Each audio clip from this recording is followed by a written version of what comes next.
Welcome to a new edition of SDW Spades, Why We Want This. And why we want Cody Rhodes to finish the story at Wrestlemania. Cody Rhodes grew up in the business. His father was already a made man wrestling icon in the name of Dusty Rhodes from the NWA and Jim Pocket Promotions. Cody Rhodes just was always around the business. His first memory as a kid was sitting in the ring at WrestleMania. His dad had put him in the ring and he was just looking at everything around. But fast forward a few years later, Cody's a little older. And he asks his dad, what is this picture? And then his dad says, Cody, this is a picture of me when I got to hold the WWE Championship.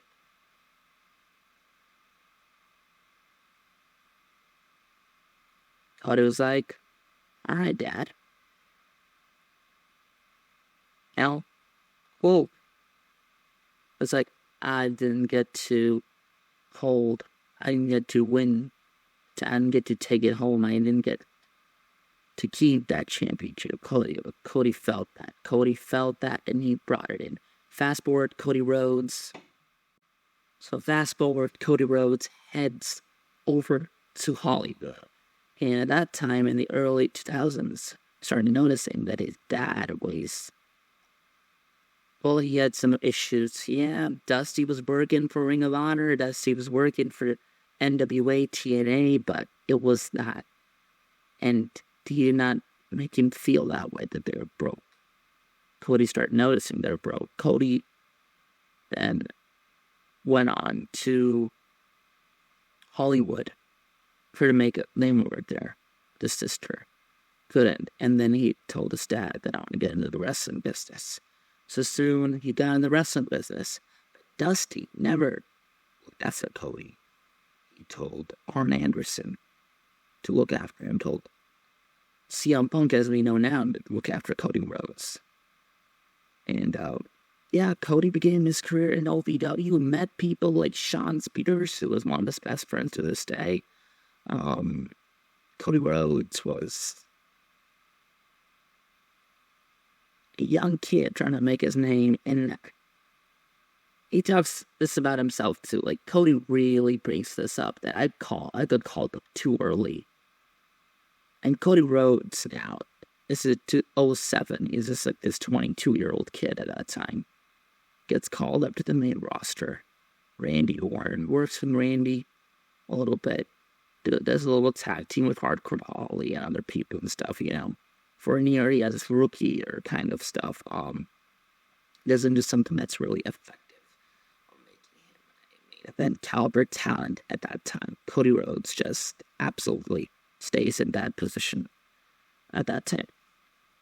Now we head over to Legacy with Randy Orton. All-headed Randy Orton.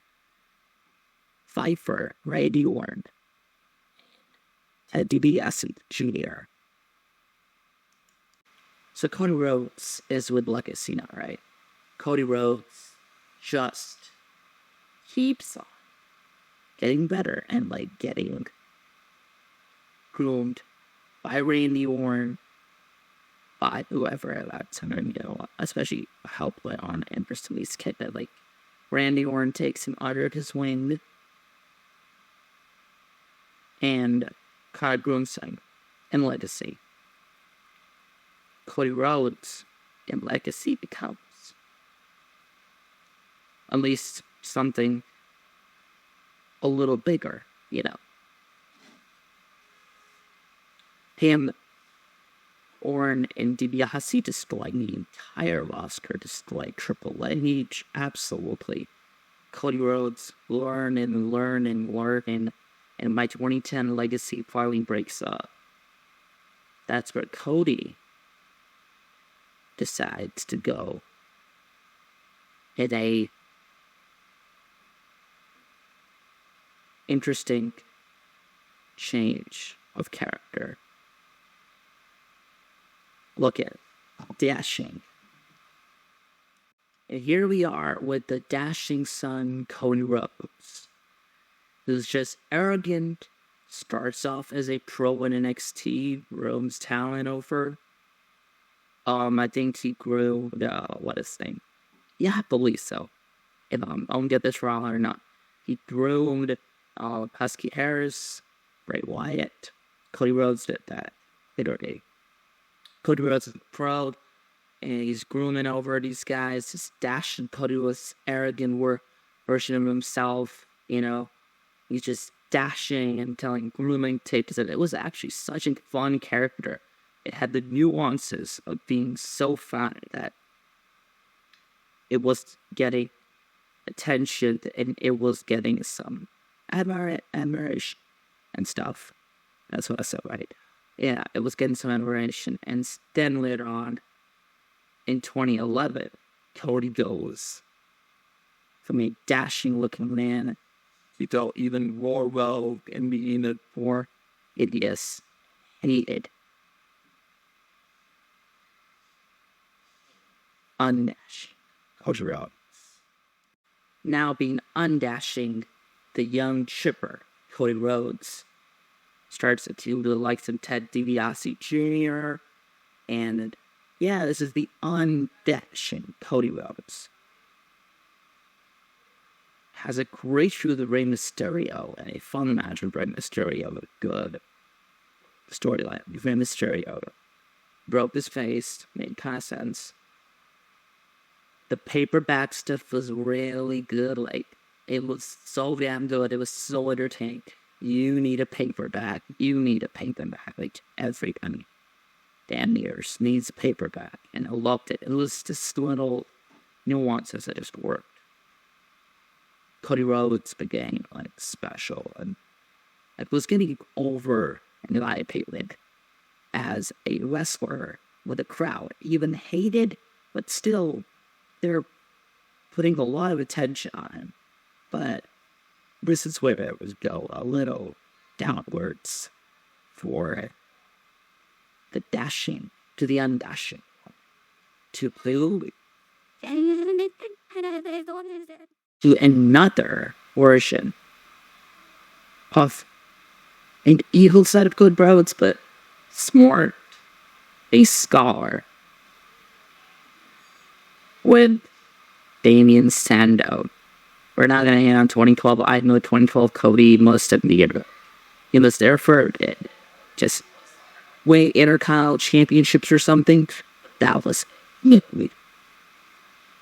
Cody Rhodes goes to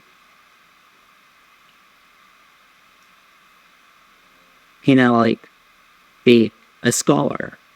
And he had some good stuff. He had stuff with as we remember, it was interesting at that time. There was some absolutely good stuff. Cody Rhodes had a great feud in my opinion when some good segments, some funny ass segments with they were good. There's some good segments with Team Hell No, Brian and Kane. Yeah.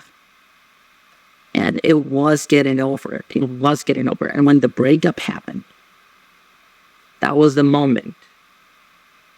They gave the briefcase to Damien Sandow. But now let me just talk about how he would have turned into a overt, rebellious babyface who was gonna get over at the path the others in the way. So everything was working for good old Cody Rhodes. The dashing, the undashing, the scholar. Legacy Cody and rookie Cody have gone through these stages. Now Cody Rhodes finds himself separated from a scholar and now being a babyface who and I will tell you right now, was getting over. It wasn't that he wasn't getting over. He was getting over. The booking of Cody Rhodes kind of materialism momentum. So if I were to do a little fantasy booking with Cody back, I think worth it to still go to Indies, no talk. Stardust should have still lost his. Could have still put something up there. Could have still pulled off Cody Rhodes. Great talent and a great face. You had brought in. You had CM Punk still at that time. Cody Rhodes losing the Money to Bank ladder match and Damien Sandow, but Ambrose cost him Moxley. So he wanted Damien, and they had a feud or something over there. Cody turns into a face soon. The Authority storyline comes in. Triple H says Cody, and that makes him more more safety for Cody. And through entered with Rhodes' family, Dustin Rhodes, and that has a real life sentiment to it. Cody Rhodes gets over with Dustin Rhodes, becomes champion, tag team champion, beats the Shield, and that was one of the most fun matches on absolutely. That's Battleground 2018. It has something to say. It was to see Cody Rhodes get the elevation and stuff, and they could have built it up for him. Cody Rhodes could have still got a new feud. And they give it to John Cena. We at least get a debate on Cody Rhodes. In my opinion, could have at least been world heavyweight champion after. And Daniel Bryan still could have been WWE. But still keep the world heavyweight championship. The roster is not something, but it's too bad at that time. Now, Cody Rhodes is the WWE champion, world heavyweight champion. In my opinion, could have beaten Damien Sandow and done the storyline at Wrestlemania. Even Cody Rhodes had the potential to be. And he did. But the company derailed him. Tag team stuff. And in my opinion, the thing that really benefited Cody in a way, I'm not gonna say,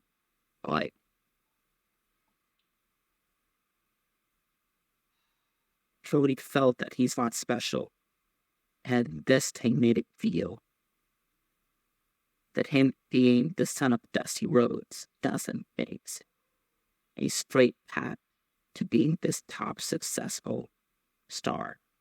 We get the first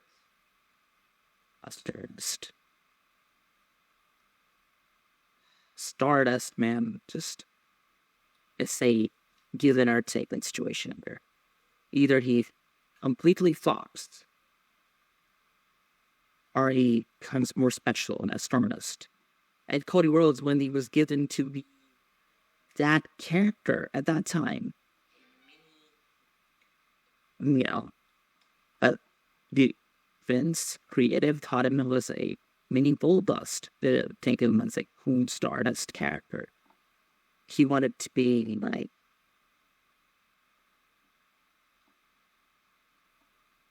from some of the X-Men series, I think you're talking about Cable. Yeah, Cable from the X-Men series. He wanted to look that cool, but no, they couldn't do that, and he was the Stardust. And he ended up back having a feud with his brother Dustin. And the match didn't deliver. It was pretty alright. Cody was doing fine, I can say, but this was something that nobody expected Cody to do. Cody Rhodes deserved more than this. But he did this. My bad. It was not the greatest thing for Cody. Mind you, ever Cody Rhodes with real messed up his career after Stardust. Stardust, just, it was good sometimes. You had Steven and Mel coming in, and that was probably the peak of Stardust. What do you have? Nassau and, being the Red Arrow, the Beat Arrow, or just staying them out. Versus Cody Rhodes and Stardust and Wade Barrett. That's some of the stuff there. Ascension, maybe a little bit. The Red League was related to the Jobber. So it flopped. It could have ended both ways. Company, large part for wrestling fans, even at that time, would know that Cody Rhodes being a Stardust was kind of what burying straight up. Like, some people still had hope. But that hope wandered and derailed and just went down. But Cody Rhodes is a nobody. Stardust. It's also becoming a nobody. Becoming this real jobber. Was listening to guys like Zack Ryder. Was also not, in my opinion, anything barely at that time. Yes, Zack Ryder did have a Raw show. He won the championship. And Wrestlemania Soccer, the Long Island City or something. One of the best goals of Wrestlemania Cody to remind. The shocker was like, nobody expecting Zack Ryder to win that championship. But he did. He won that title. He won the WWE Intercontinental Championship. Lots of them as next side. And stuff, that's something else. Cody Rhodes was just hopeless. Stardust was steady Cody. Cody Rhodes had enough. Cody Rhodes ought to bet on himself and say, ask you, WWE, not even sign his release contract. I can say, I release you from my life. I think I can be much better than what you think of me. And him betting on himself. And this is where we begin. The road of the nightmare. Now, the chapter began for the American Nightmare. He tweeted out a list of people he wanted to work on the independent scene. Guys like Adam Cole, guys like Chris Hero, guys like Kenny Omega. And Young Bucks too. But why was he given the advice by the Young Bucks, Fred, Kevin Steen, Kevin Owens, who were the Mount Rushmore of wrestling? Cody gets in touch with the Bucks, and now Cody is free agenting from every single wrestling promotion. He's a free agent.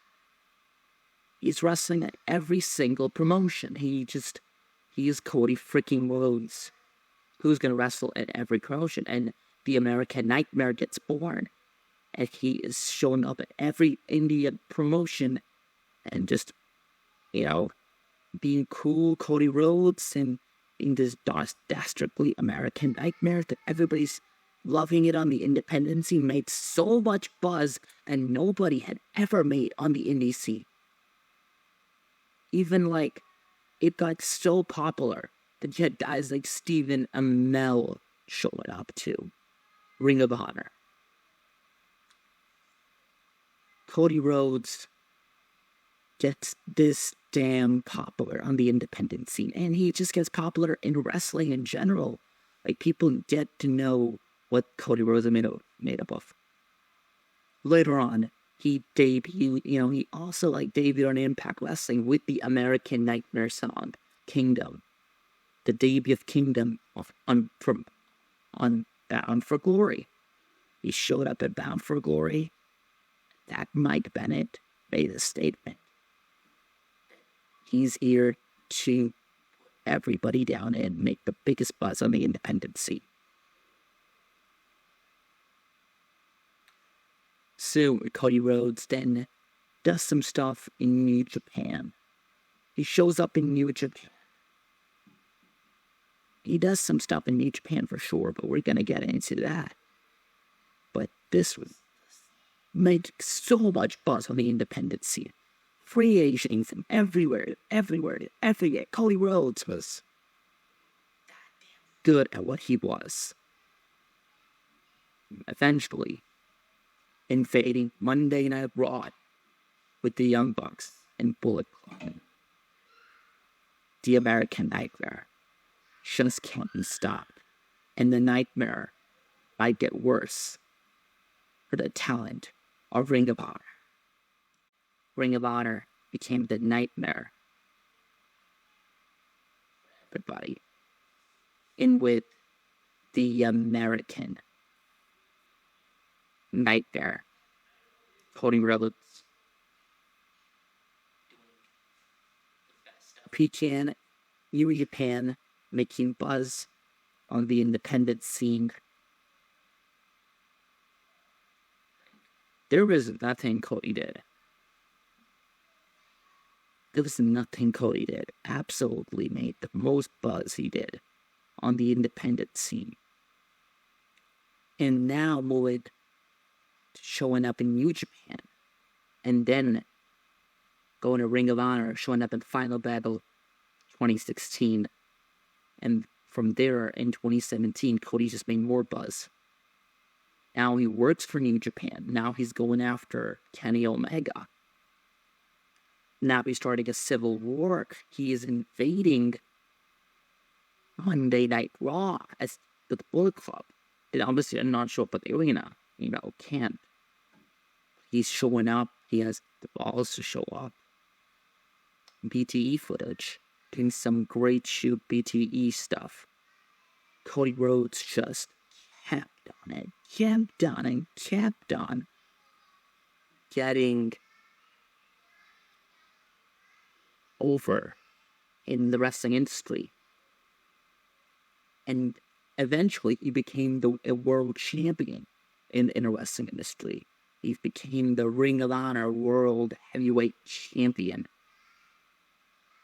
And it just got better. Cody was an asshole. Cody Rhodes became this dastardly heel that everybody loved. He straight up dick. Was so fun to hate. Cody Rhodes was so good at what he did, and Cody Rhodes was so damn good at what he did. He was absolutely fantastic. Little Zags? Wow. You tell me? He does. Cody made that more fun. Little Zags and little Zags. And he did. Cody Rhodes just was doing fantastic work in 2017. Eventually, I think he defeated Christopher Daniels for that championship, right? He had a few good Dalton Castle, again, the Kenny Omega, Bullet Club, Okada. I don't know, all the New Japan wrestling stars and everything Cody Rhodes did. 2017 does not top what he would do in 2018. He would change the wrestling industry forever. But before it ended in 2018, he gets tweeted out by Dave Meltzer. But it was first the WWE guy on Twitter who said, "Can ROH sell out more than 10K people?" Dave Meltzer said, "Not anytime soon." Cody said, "I'll take that bet, Cody, bet on what Dave said, that Dave didn't believe that Ring of Honor could take that many people. But they did. Ring of Honor took that many people, and Cody Rhodes just changed history in the year 2018. Mind I say, it was all in.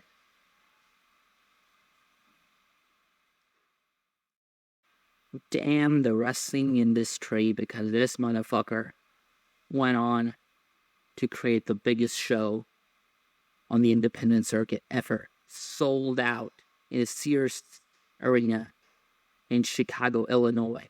There were rumors at that time of CM Punk being at it because, CM Punk just got over the lawsuit and stuff with WWE, and the rumors that he's going to show up and wrestle at that show. But no. Cody shows up at the Sears Arena at All In and shows out everything he did. Again, 2018, New Japan was killing it. Now Cody turns into Blondie Rhodes, favoring the path of the American Dream, Dusty Rhodes, having the shadow in between with that blondie look. Cody Rhodes bleeding all. That blonde red crimson mask became more special. Just kept on getting special. Bullet Club was more than life. Bullet Club was mainstream now. Wrestling. Cody Rhodes made wrestling mainstream, not WWE, because WWE has been mainstream for as long as we can think. But Cody Rhodes made wrestling mainstream.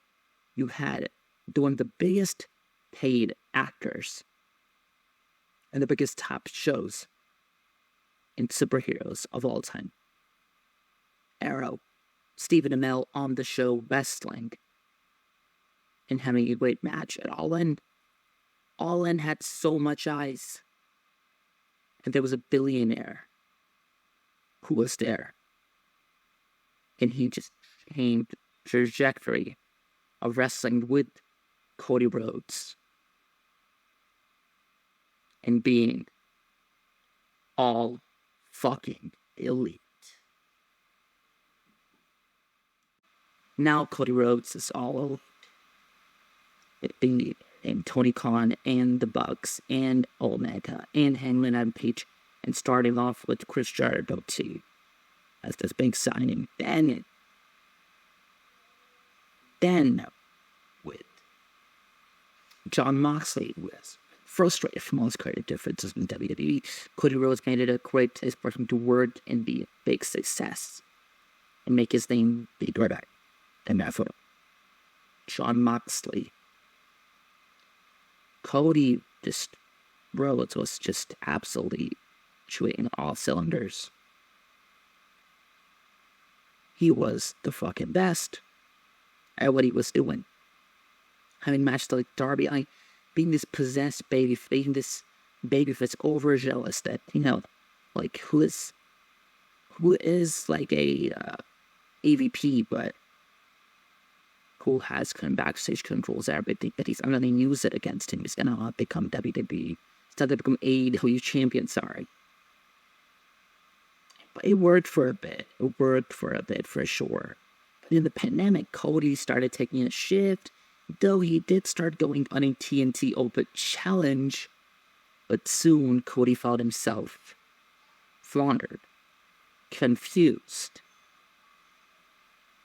When the crowd came back, this guy was being cheered 2 years ago as a babyface, being like this overzealous, cool babyface. Soon the crowd noticed everything, and they started to boo the shit out of this guy. And there was some stuff that made you boo Cody Rhodes, because you were not interested in seeing him TNT champion. That was it. Him being the TNT champion. It was fun. There were some fun matches, but really, what else was there for Cody to do, really? And the America versus Rhodes storyline, whatever that storyline was, that didn't work with the AEW, Fightful, that didn't work with the AEW fans, and it was something that flopped. Now we talk about something that we really need to get here to talk about this. Yeah, we really need to talk about this. So, he can turn heel. Now, there was this so that Cody can turn heel. Because he can. He showed us on Ring of Honor, he showed us on the independent circuit that he's such a douchebag. He jacks off people whenever he wants to. He is Cody fucking Rhodes. He can do whatever he wants. And he made this really clear on his last promo at AEW. And you know, he could have been it. Could have been this douchebag. But Cody Rhodes' AEW career, his entire wrestling career was just floundering in 2021. It was going down the fucking hill. Yeah, sure. And had a okay, good feud with Malachi Black walking into Arn Anderson. It just was not working. Cody Rhodes just lost Arn Anderson. Had some few matches with Sammy Guevara. Was the TNT champion, lost the championship. And just Sammy Guevara in that match. And Cardinal Cutter, in my opinion, could be the best Cutter of all time, or would be. But it was just something that we needed from Cody. Because Cody Rhodes had that everything, in my opinion. If I would give you the wrestling glance, a wrestling landscape, Mount Rushmore. He is the Mount Rushmore #1 of the independent circuit for sure. But the wrestling Mount Rushmore, she is the #4 there. But what if did? He started a fucking competition to WWE.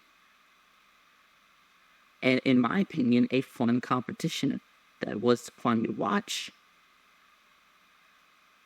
He should have showed to WWE to do better under Vince McMahon's regime at that time. Wish they were doing some stuff good. NXT was slapping good all the time. But NXT also lost ratings with AEW. That's something else. Well, you show him that there's the product that can be so great and so fun to watch.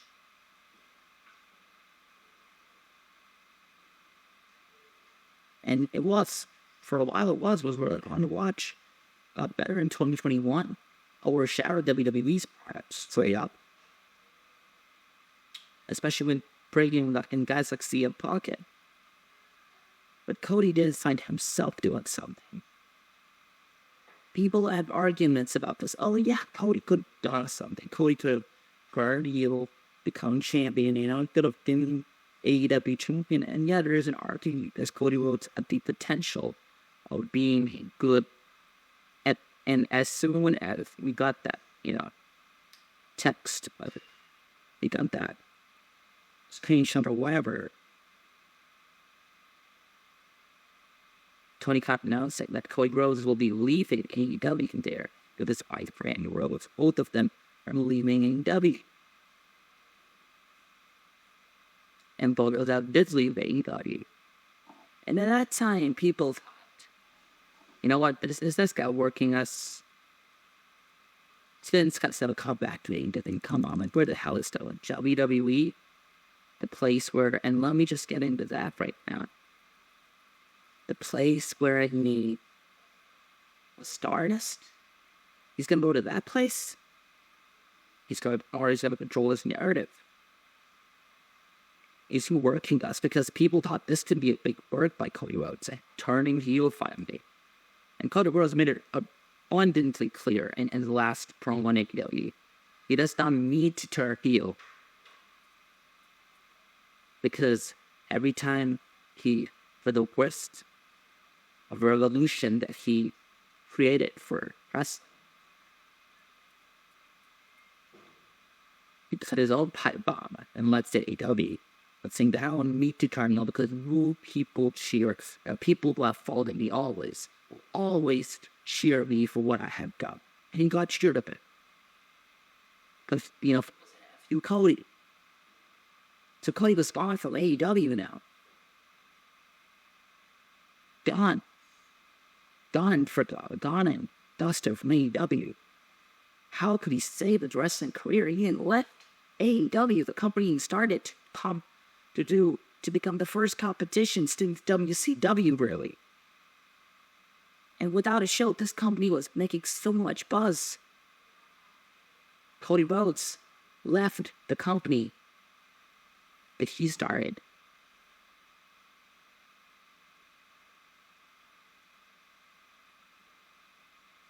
Now what?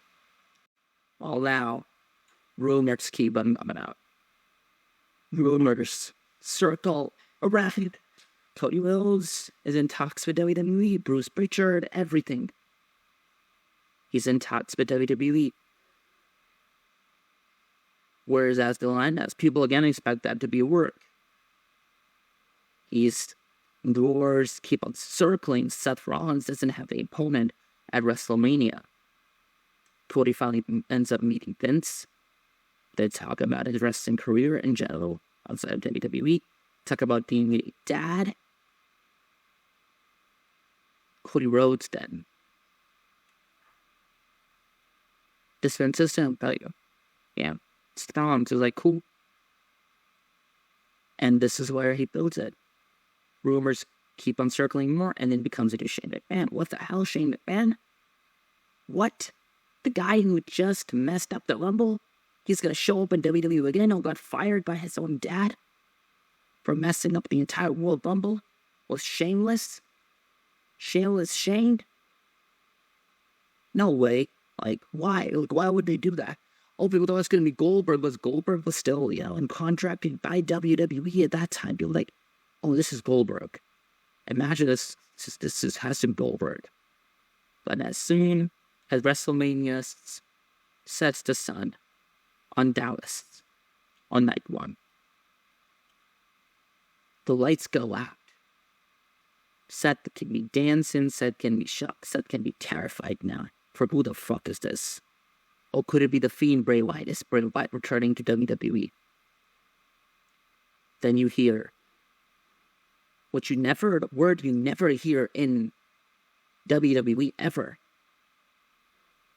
Wrestling is more than one royal family.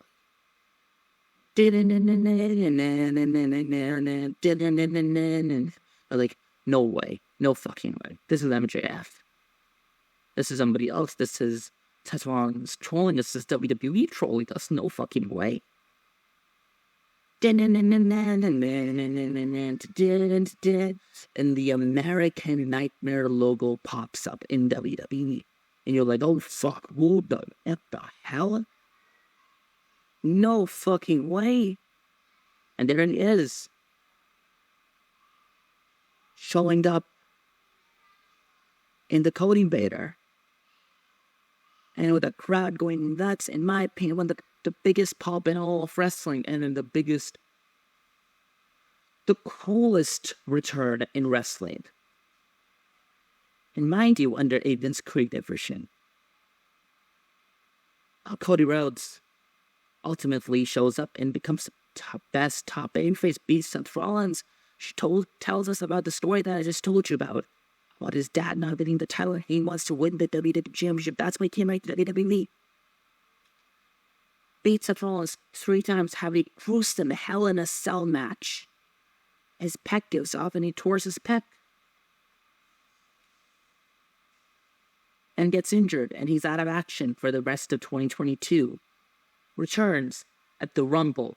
Should have never been announced, but okay, returns at the Rumble. Who wins the fucking Royal Rumble? But Sami Zayn is the most over thing at that time in WWE. He was the most over thing for WWE at that time. It just couldn't make sense. Oh, it's gonna be like it's gonna be Sami come off the elbow. Like, Sami was the most over thing.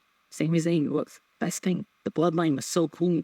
Sami Zayn made us care about a heel faction. Made it fun and made it cool to enjoy it. You know? Sami Zayn, the Uzi stuff. He stopped being very Uzi. Well, to me, that's just comedy. Genius.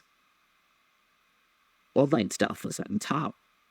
Cody Rhodes returns, wins the freaking Royal Rumble. Now, what does that question lie to us? Sami Zayn is already so over. And mind you, in my opinion, that's the most over guy in WWE at all. Sami Zayn has a great show in the Elimination Chamber, but Cody Rhodes manages to get the love and get the respect of the crowd and get the respect of the fans and get the more admiration and everything and selling the promos that I have to exist and I have to end you because you say that, Dusty says that in a promo with Roman, he said that Dusty, talked nothing about she and like she could me too. I did really, really, really good. It's like, now this becomes a part because Dusty's kids is actually, one of Dusty's kids is actually fighting this actual kid. And now, this becomes a want. This makes a more than a necessity. It's more than a want, so the necessity to end you, and that I'll beat you at WrestleMania. And they had it, they had it all done there, all gone. And mind you, when Cody lost that match, shocking finish at all. People have mixed opinions on it. You should have won it, you should have not. Does it matter? No, it doesn't. Cody Rhodes loses. And he could have won for what situation we're dealing right now for a fleet. And what does the American Nightmare have left? In the tank, he lost this match at WrestleMania. People bring up the meme of Cody smashing the throne. Triple H was the booker. Vince did not come back yet. There was no Vince in the eyes of the wrestling fans yet. Cody was the booker. He was the freaking booker. And Vince was, Hunter was the booker. Cody was not the booker. And Hunter chose not to go there.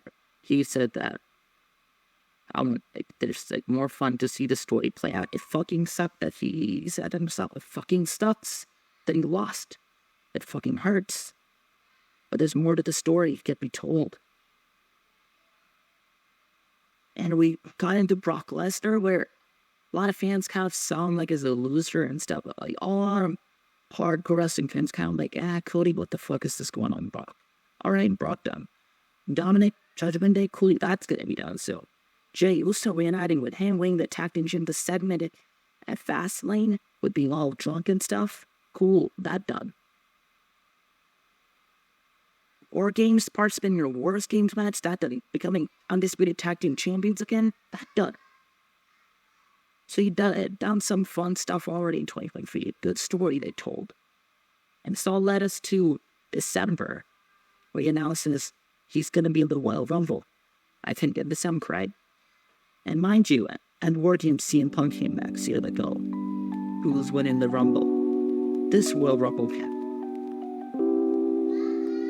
absolutely created the most buzz ever. Too many people that could have won the Rumble.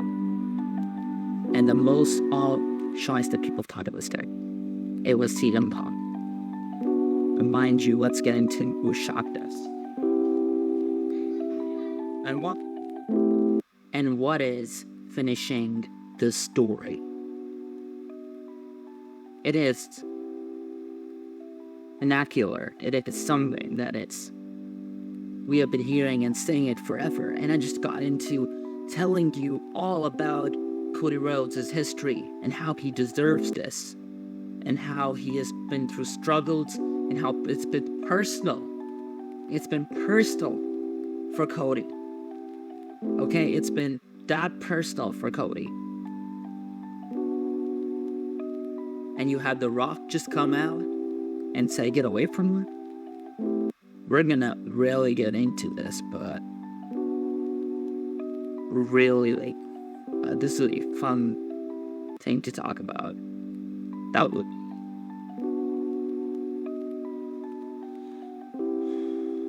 a special additional song though. Just a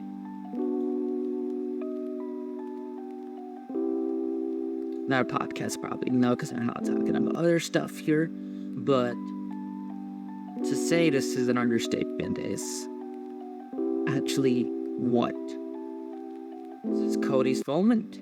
He has to do everything what it takes. And he has to finish the fucking story. There's nothing else to say about this. He won the Rumble twice, back to back. There's nothing more to say. Is that it's Cody's story and it should be finished.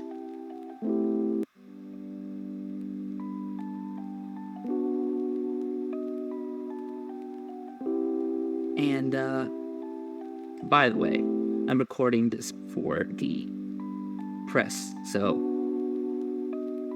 when this comes out, I currently don't know what happened to the press. But yeah, Cody needs to finish this. It's a story. It's the struggles that he's gone through. I don't need to get telling more about this. It is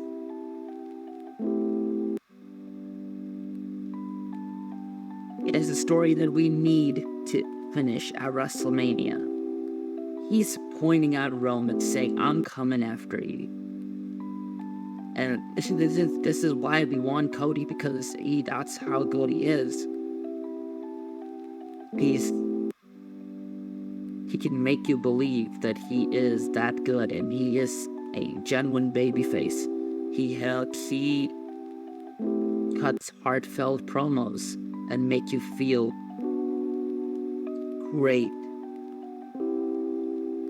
I hope they did that with John Cena. You know, people kind of really relate Cody and Cena. Cody is quite different than Cena. He's a passionate babyface. And you know what really people need to know about? Cody Rhodes is the first person who really sang the narrative of babyfaces in the current era. He brought back babyfaces who don't get turned on over or something. And how that was not working with it wasn't working at all with Roman and anybody that tried. And Roman as a heel has also reminded that is where people he's doing these little bits that people don't even connect, but genuine babyface needs to finish the story. Enough said. This is Cody's story, and this is Spades out. Give me a fucking break.